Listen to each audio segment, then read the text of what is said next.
This is Bloomberg Businessweek with Carol Massar and Tim Stenovec on Bloomberg Radio. All right, we've got you covered. Rebooting American Healthcare. It is a new book that's out. And, you know, Tim, you talk about it. We all talk about it. A few certainties in life, right? Death, taxes, and the American healthcare system is, for lack of a better word, it's a mess. Yeah. Like disruption, innovation. Come on, come do something. So remember, we have the Affordable Care Act, Obamacare. Right. That's supposed to solve all of the problems for uninsured Americans. Well, guess what? In 2021, nearly 30 million people, more than 8% of the U.S. population, didn't have health insurance. That's according to the U.S. Census Bureau. Now, don't get me wrong. This is a lot better than things were in the decade leading up to the Affordable Care Act, when more than 15% of people did not have health insurance. But this is still millions of people who are at risk. It's a lot of people in a very rich, or so we're told, wealthy country. So let's get to one of the co-authors, Amy Finkelstein. She is a professor of economics at MIT, director of the healthcare program at the National Bureau of Economic Research, and among other things, a 2018 MacArthur Fellow, and actually got a Genius Grant, correct? Yes, that's correct. I don't know if the geniuses are supposed to call them Genius Grants. That's for just us lay people, Carol. We're going to call you a genius. We've been calling it, teasing you up. She is on Zoom in Cambridge on the MIT Well, I got to campus. tell you, it's going to take a genius to figure out healthcare in this country. So we're lucky to have you. Help us, because, you know, Tim and I talk with a lot of folks, and we talk about disruption, innovation. We've got the metaverse coming. We've got generative AI, all these wonderful things coming at us. And yet it still feels like, in some ways, healthcare is way behind the times. How do you see it? How do you think about it? Yeah, thanks a lot for having me on. I'd say, you know, my co-author Laurent and I didn't go into this thinking about disruption, but we concluded that it was the only solution. And part of the reason is related to that fact that you started with, that 30 million Americans, or 1 in 10 Americans under 65, lack health insurance at any given moment.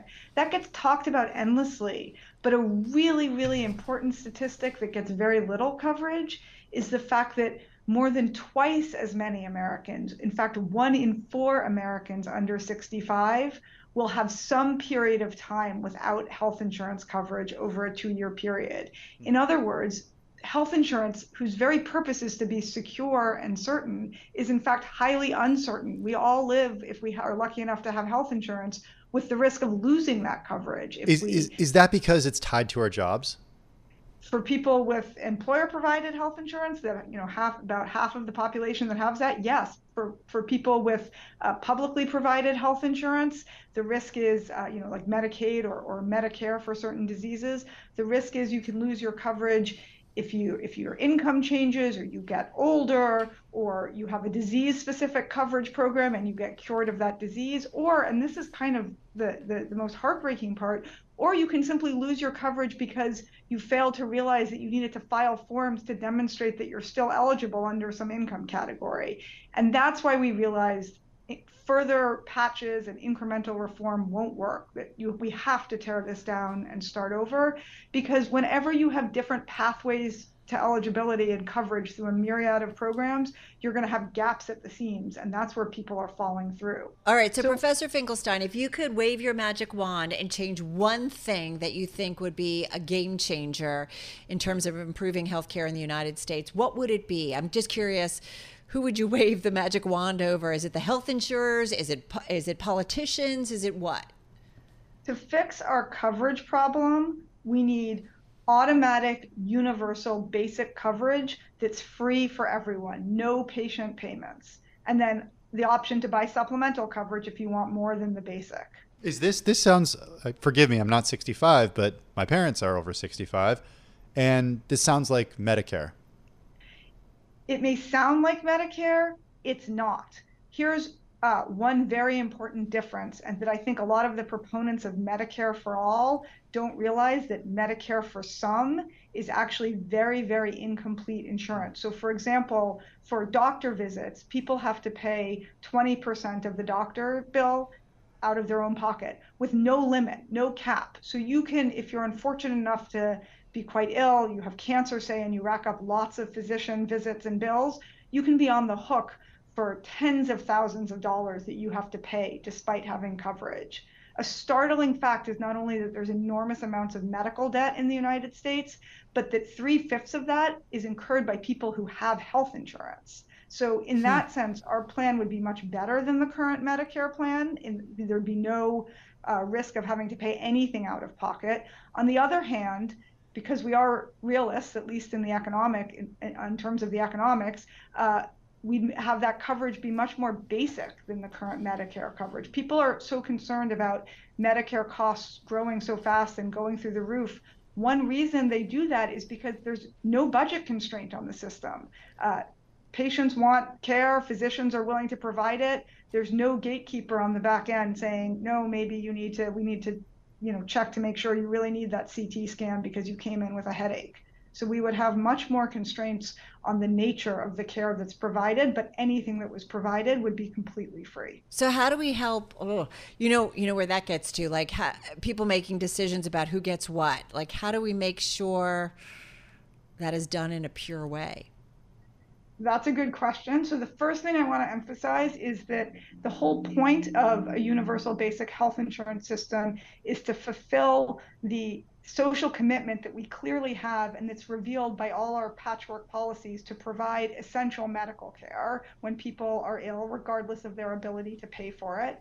And so the basic coverage has to cover what's medically essential, but it doesn't have to cover things that we all might like, but that aren't actually essential medical care, such as, so you can have longer wait times for non-urgent care. You can have fewer amenities, the non-medical part, like more people to a hospital room, and this is what other countries do. Countries like Singapore or Australia, they provide universal basic coverage, but if you want a private hospital room or good hospital food, that's what you pay extra for. I will say, there was one point my husband got ill over in the UK, and we were initially in, I guess, their public system.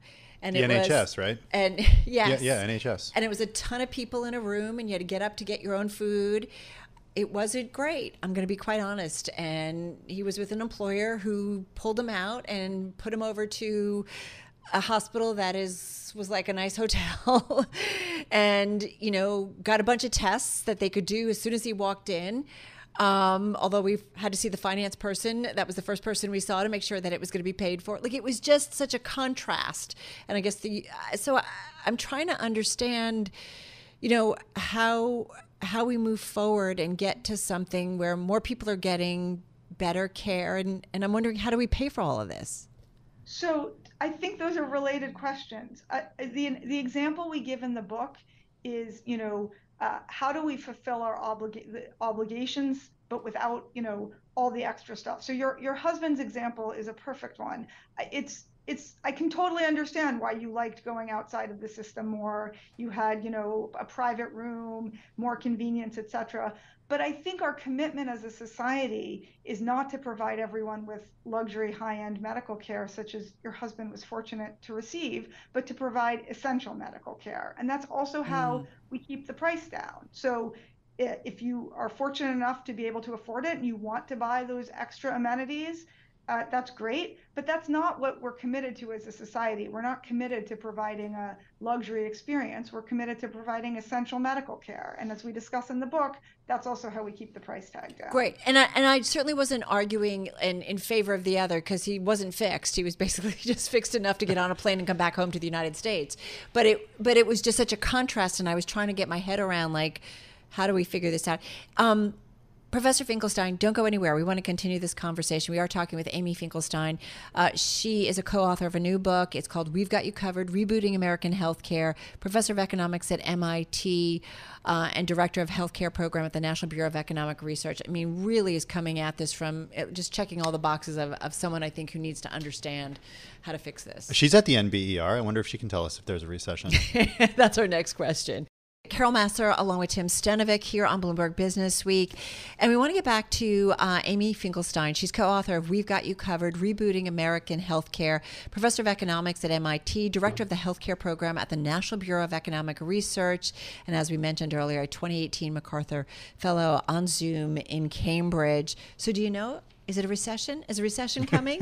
I'm not that kind of economist. We had a great Bloomberg story a few months ago, Amy, and the group of folks at the NBER were described as eggheads, who are the ones who decide whether or not we're in a recession. So I guess we'll have to go to you for how we fix American healthcare. Yeah, I'm just the egghead on healthcare. Hey, that's good enough for us. We appreciate that. What is the one country that is doing this the best? Every high-income country but the U.S. is doing it much better than we are. None of them are doing it exactly as we propose. So which one is closest? Not a fair question. We're like some of them in some dimensions and like others on others. What I can say that every other high-income country is doing, which is what we propose, is automatic universal basic coverage and the option to supplement or top it up if you want more. And the third element, which is really key, a budget that is enforced in terms of how much can be spent by the taxpayer on healthcare. One thing that's shocking about the US system is there is no healthcare budget in the sense of what a budget really means, a budget constraint, an amount that you can't spend beyond. When people talk about the Medicare budget, they mean how much Medicare has spent or will spend, not the cap on how much it can spend. So we need to enforce a budget and use that taxpayer money that we've allocated to provide universal basic coverage. Now, you asked which country we're like. Well, in one dimension, we're very much like the UK and Canada in having absolutely no patient copays in the basic coverage. No, patients don't have to pay anything out of pocket.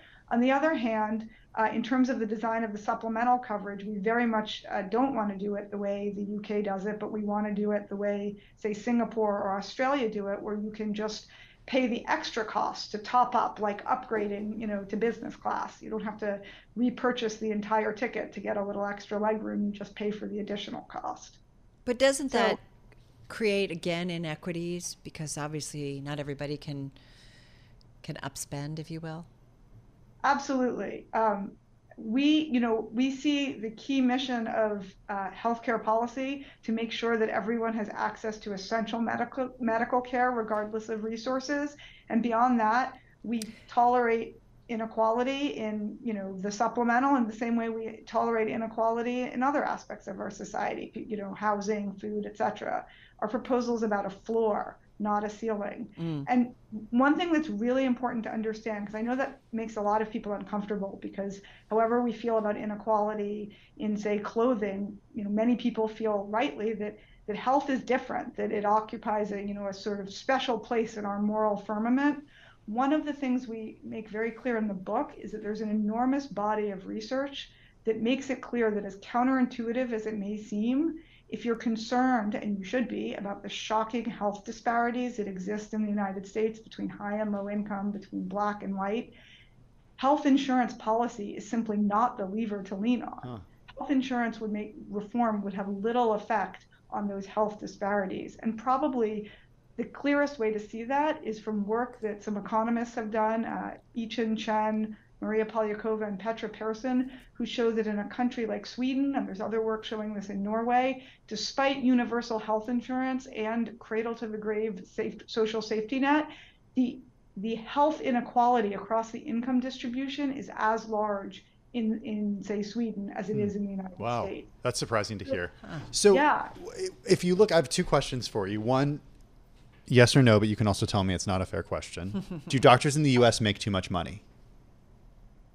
It's not relevant to our proposal. So that's my next question. When you look at the value chain across patient access, and you hear this stat thrown around all the time that a fifth of our GDP goes to healthcare costs.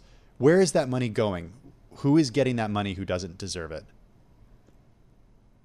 One of the key things about our proposal is to realize that you can separate the question of how do we make sure that everyone has access to essential medical care regardless of resources from the very hard questions that you're raising about how to fix healthcare spending, how to make sure that we can spend less and still achieve good outcomes. The coverage problem turns out to be a really easy one. As I said, basically every other high income country has done it. The question you're asking, which is a good question, is one that no one knows the answer to, and I don't care what they're claiming. It's a very, very hard problem. But the way we can afford it is to realize that, yes, that statistic you said is right. We spend twice as much as any other country on healthcare, a fifth of our economy as a share of the economy, but only half of that is publicly funded. So taxpayer dollars in the US are not more than in other countries. We're already paying for universal coverage through the tax system. We're just not getting it. All right, so just got about a minute left here. So forgive me, and I'm just maybe a little brain dead. But I mean, so what's the step one towards what you are talking about? What would we have to change? What is it? We'd have to completely tear down the current system and build, well, system in quotations, the current patchwork of policies we have in place, and actually design and build a coherent, automatic, universal basic But system. How does that start? Is it politics? Is it politicians? Is it the private sector? How do we start? It's public policy. So yes, we need to. We're waiting for the first would-be presidential candidate to sign on board for our plan. The book just came out today, so I'm willing to give it a week or two. I guess and listen, I wish we had more time because this is a really, I think, difficult. I always feel like healthcare and education, these are the two things that really need some disruption to happen in. But healthcare, I feel like there's so much money in it, that it complicates it. Is that fair? Totally. I just got about 15 seconds. It complicates it, right? It does. But once we agree on the solution, then we can start trying to figure out how to achieve it. I got to say, I love a book that says more than 50 shades of gray, but it has to do with what's going to be considered, kind of basic coverage, right? What things go? Fertility treatments? Is it basic? I don't know. Physical therapy? Anyway, Amy Finkelstein, incredible. Check out the book, everybody.